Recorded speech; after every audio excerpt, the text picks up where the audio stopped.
समारंभां श्रीरामानन्दारमध्यमाम् अस्मदाचार्यपर्यन्तां वन्दे श्रीगुरुपरम्पराम्।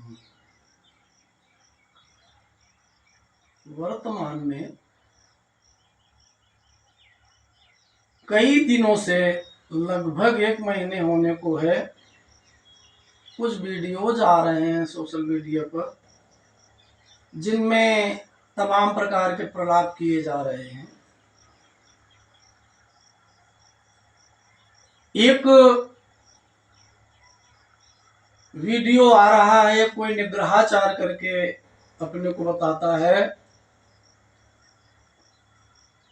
अब उसने एक कार्यक्रम निर्धारित कर लिया है कि कोई भी कथावाचक आचार्य हो अथवा कोई संत हो अथवा कोई समाज के लिए कार्य करने वाला हो, उसने अपना अभियान छेड़ रखा है कि इस तरह से महापुरुषों के बारे में अपनी टिप्पणी करके मैं तुरंत प्रसारित हो जाऊंगा।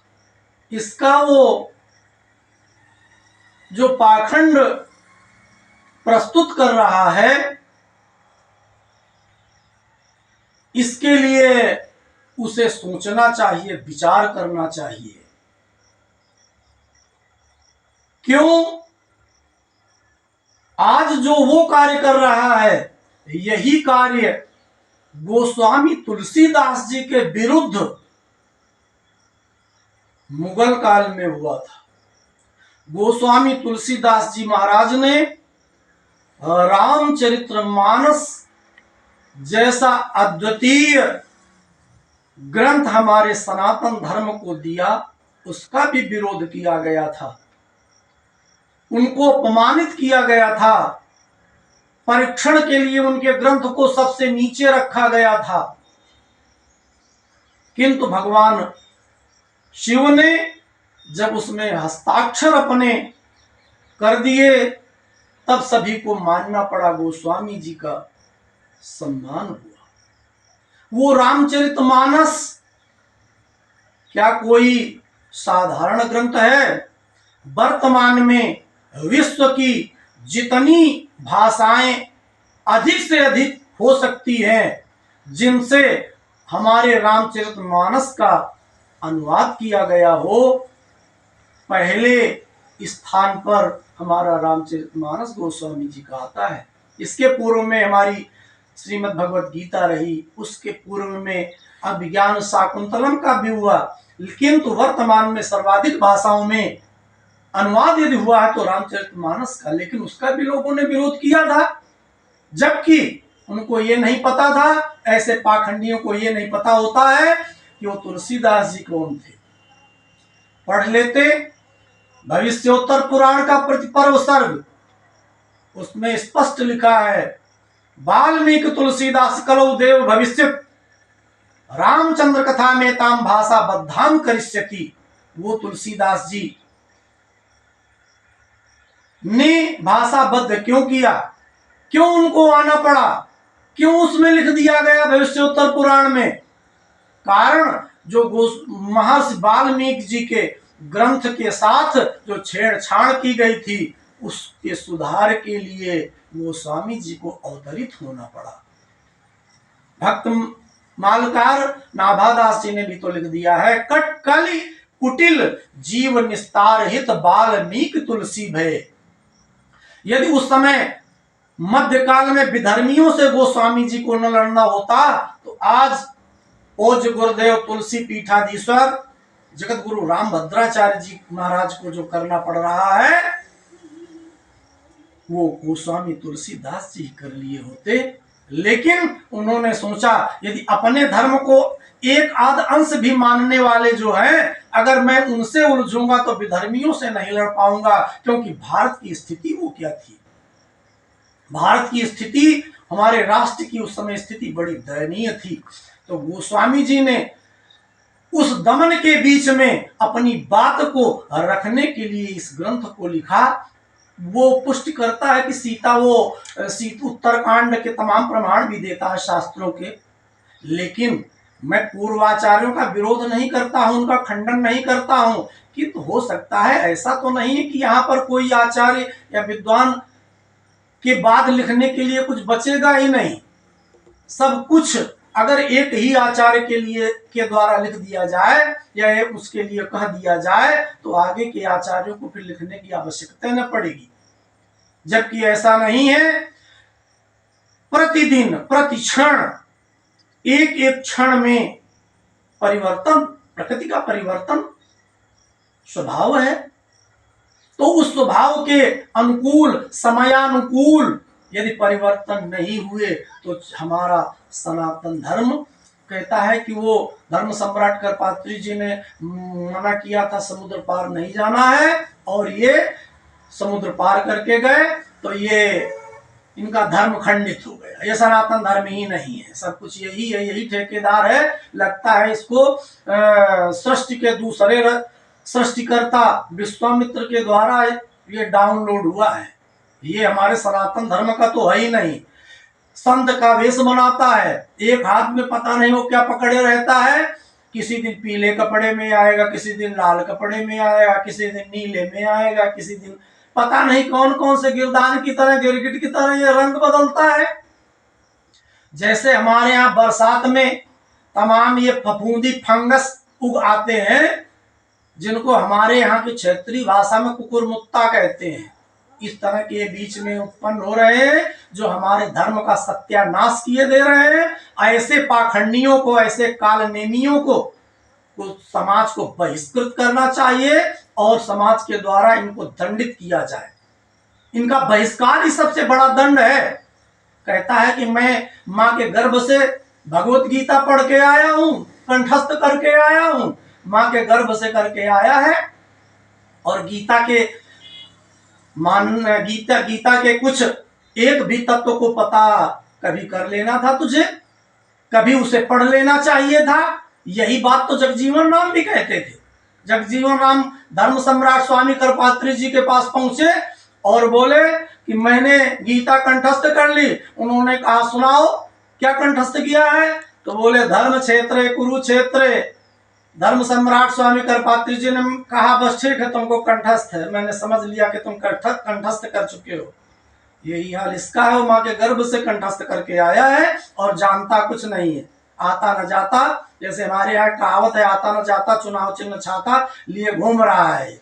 ऐसे शास्त्रार्थ की बात करता है। अरे शास्त्रार्थ पहले तो ये बता, तू शास्त्रार्थ मानता किसे है? शास्त्र किसे मानता है और शास्त्रार्थ किसे कहते हैं? और पहला शास्त्रार्थ कब हुआ? सतयुग में कब हुआ? किसके बीच में हुआ? एक भी अगर तेरे अंदर नैतिकता है तो ऐसे हमारे सनातन धर्म के लिए और समर्पित तथा समाज के लिए जिन्होंने अपना सर्वस्व न्यौछावर कर दिया हो, ऐसे महापुरुषों के प्रति इस तरह की भाषा का प्रयोग मत कर। तुझसे और बड़े बड़े विद्वान है, आचार्य है, वो क्यों नहीं बोले? हाँ, तेरा एक रैकेट है पूरा, उस रैकेट के अंतर्गत जितने हैं वही सब बोल रहे हैं। उन्होंने पहले कुछ चक्र रचा था जो पूज्य गुरुदेव के द्वारा रामचरितमानस जी का संपादन किया गया था, अन्यान्य प्रतियों के माध्यम से उस पर उन्होंने विखंडन किया, वितंडावाद खड़ा किया।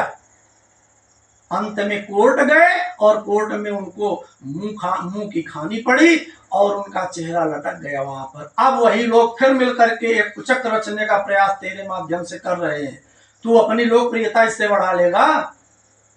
सूरज के ऊपर अगर कोई थूकने का प्रयास करेगा तो थूक उसी के ऊपर गिरेगा, सूर्य के पास नहीं पहुंचेगा। समझ लेना चाहिए तुझे अच्छी प्रकार से। यदि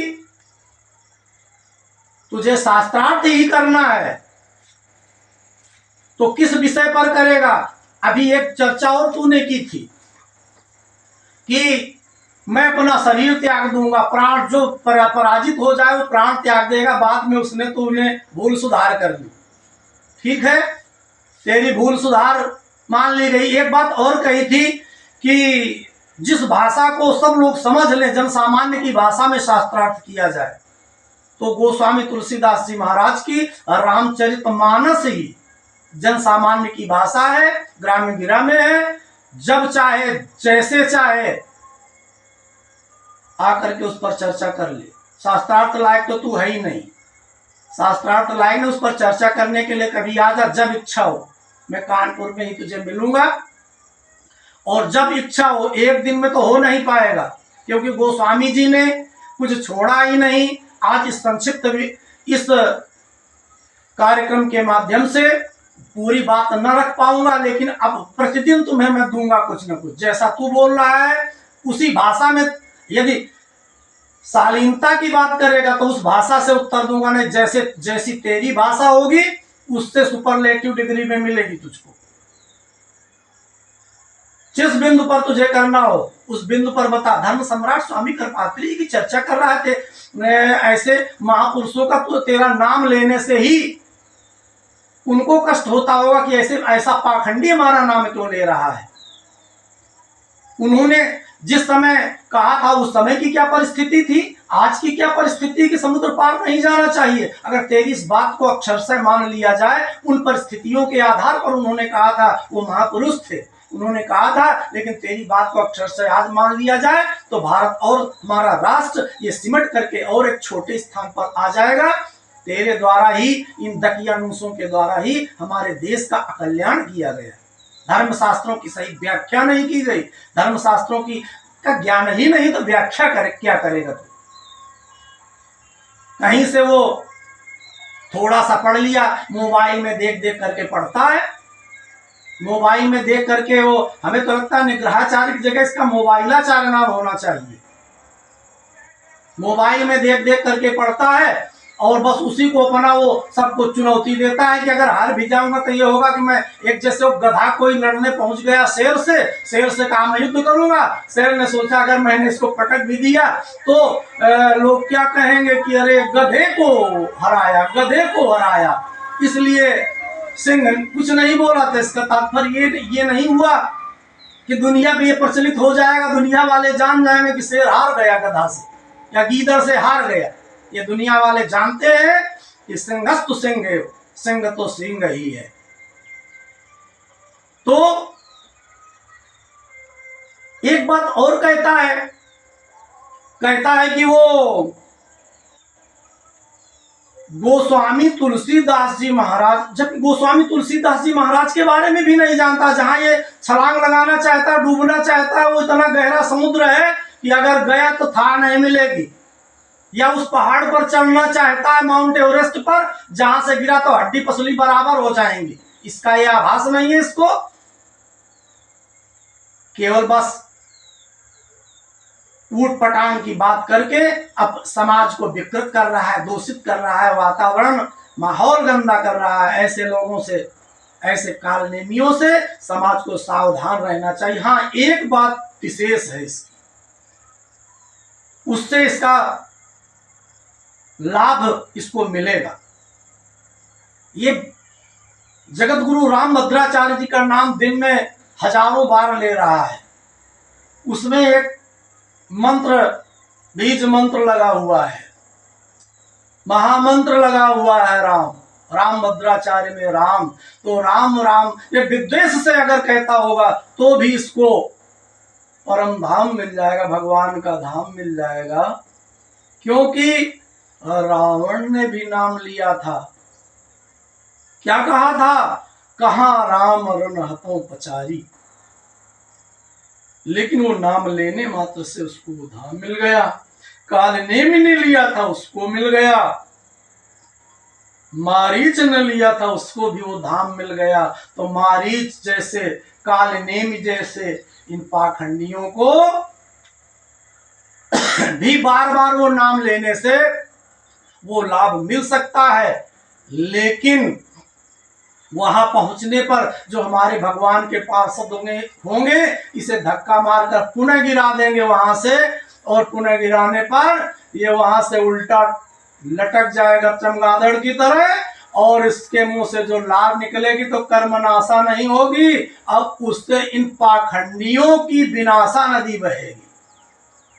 बस इसी के साथ आज मैं इतना ही बात कह रहा हूं।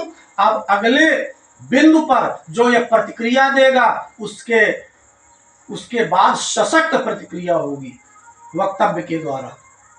जय सीताराम।